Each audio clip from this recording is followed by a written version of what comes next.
तीर एक कमान, एक तीर एक कमान, एक तीर एक कमान। आज का दिन नाचने गाने का दिन नहीं है। आज का दिन खुशियां मनाने का नहीं है। आज का दिन क्रांति को याद करने का दिन है।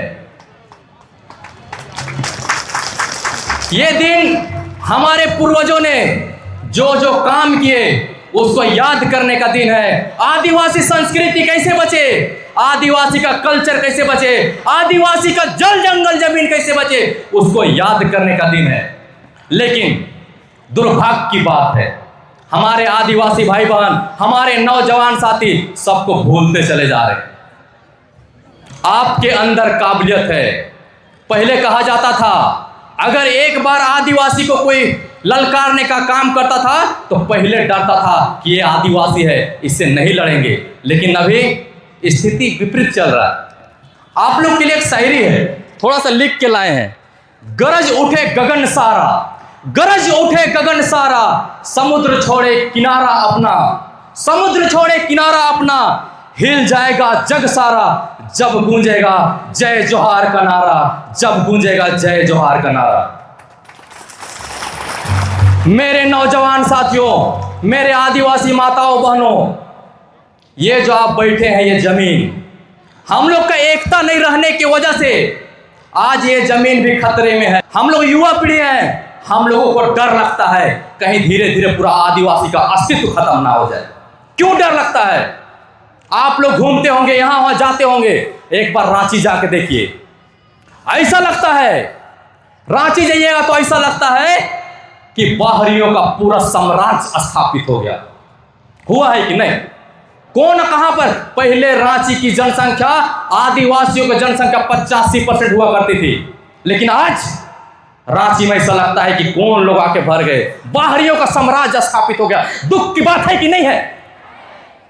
जल जंगल जमीन पर पहला अधिकार किसका है? आदिवासियों का। जल जंगल जमीन पर पहला अधिकार किसका है? पहाड़ों पर अधिकार किसका है? नदियों पर अधिकार किसका है? जमीन पर, पर्वत पर अधिकार किसका है? तो फिर आदिवासी कहां जा रहे हैं? याद रखिएगा, हमारा इतिहास है, हमारा इतिहास है। आदिवासी समाज सिंधु घाटी से पलायन करते हुए, सिंधु घाटी से पलायन करते हुए रोहतासगढ़ आए थे। रोहतासगढ़ से पलायन करते हुए इस तसनी छोटा नागपुर में आए।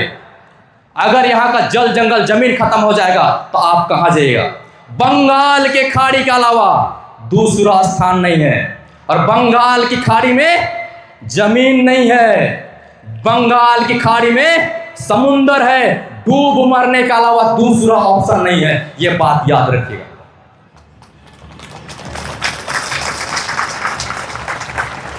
मेरे नौजवान साथियों, बार बार कह रहे हैं, हम लोग को एकत्रित होने का जरूरत है। हमें अपना सभ्यता संस्कृति को बचा के चलने का जरूरत है। आप लोग कभी सोचे हैं, हर समाज का जनसंख्या बढ़ रहा है, हमारा समाज का जनसंख्या क्यों घट रहा है? हर समाज का जनसंख्या बढ़ रहा है तो आदिवासियों का जनसंख्या क्यों घट रहा है? सोचने वाली बात है कि नहीं है? जब 1951 में जनगणना होता है तो आदिवासियों की जनसंख्या झारखंड में कितनी थी? लगभग 35 से 36%। और आज आदिवासियों की जनसंख्या 26% है। पता नहीं आज जनगणना होगा तो हमारा स्थिति क्या रहेगा? सोचने वाली बात। हमारा जनसंख्या क्यों घट रहा है? कुछ रिपोर्ट में आया था, कुछ दिन पहले रिपोर्ट आया था कि हमारे लोग पलायन कर रहे हैं, पलायन कर रहे हैं। यहाँ के लोग रोजगार की वजह से पलायन कर रहे हैं, कुछ और भी कारण है बहुत सारे। तो पलायन क्यों कर रहे हैं? जब हम लोग झारखंड के मालिक हैं, झारखंड में 40% खनिज है और हम लोग झारखंड के मालिक हैं, तो हम लोग के लोग यहां से पलायन क्यों कर रहे हैं? किसकी गलती है? बाहरी लोग आके भर रहे हैं और हमारे लोग पलायन कर रहे हैं और हमारा जनसंख्या धीरे धीरे घट रहा है। ऐसे जनसंख्या घटते जाएगा। 26% हुआ है, 15 होगा, 10 होगा, खत्म होगा कि नहीं होगा? ये दुर्भाग्य की बात है, ये सोचने की बात है। अगर अभी आप नहीं सोचे तो आने वाला दिन में रोने के अलावा दूसरा ऑप्शन नहीं है आपके पास।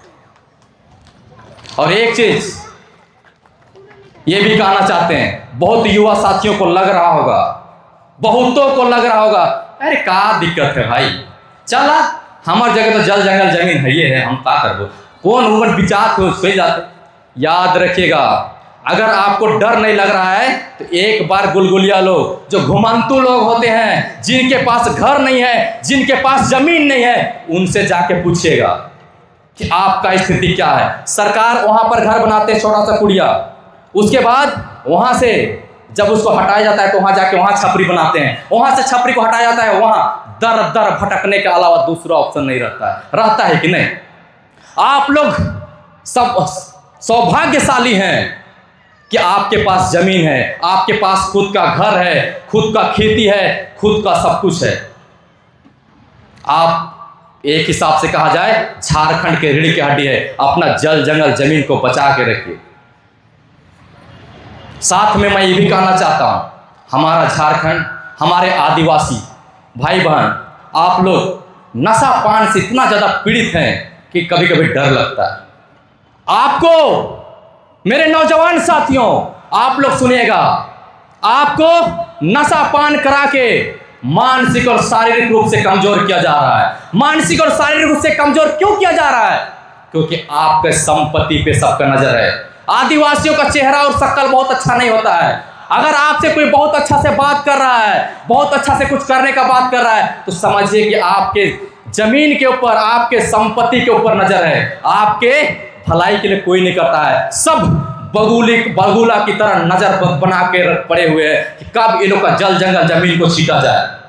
ज्यादा आज नहीं बोलूंगा, क्योंकि आज हमारे बीच बहुत सारे वक्ता हैं, बोलने के लिए हजारों बातें हैं, लेकिन आज इतना ही बोल के वक्ता अपना वाणी अंत करता हूं। जोहार, जय आदिवासी, आदिवासी एकता जिंदाबाद।